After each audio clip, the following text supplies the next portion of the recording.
میں آپ سے اس حدیث کے متعلق پوچھنا چاہتا ہوں، کچھ لوگ مشرق سے ایسے ظاہر ہوں گے کہ جو قرآن پڑھیں گے مگر قرآن کا حال سے نیچے نہیں اترے گا، اور وہ لوگ دین اسلام سے اس طرح نکل جائیں گے جیسے تیر کمان سے نکل جاتا ہے، اور یہ لوگ اس وقت تک دین اسلام میں واپس نہیں آئیں گے جب تک وہ تیر جو کمان سے نکلے واپس اپنے آپ نہیں آئے۔ لوگوں نے پوچھا یا رسول اللہ لوگ نشانی کیا ہے؟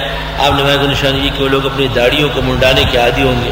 فتح الباری درست ہے، خطرناک بات ہے۔ داڑھی کاٹنا گناہ کبیرہ ہے یا گناہ صغیرہ ہے؟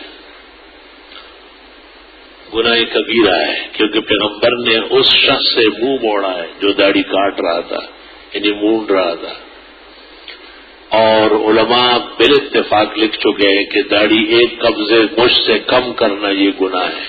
ہمارے ارشد صاحب کی بھی داڑھی صحیح ہونا چاہیے،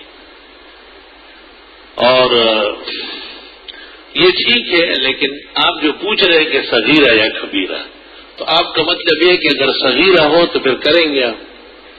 تو کھانے میں لال بیگ تو بڑا ہے، لیکن مکھی تو چھوٹی چیز ہے، پھر آپ مکھی دانتوں کے نیچے کڑاپ دبا کر کے اس کو ابلوک سمجھ لینا، اور پھر آپ شیر سے ڈرا کرے اور بچو اور سانپ سے بالکل پرواہ نہ کرے، اس سے تو میلوں بھاگتے ہو، یہ تو ابھی بھی کاٹ دیں گے۔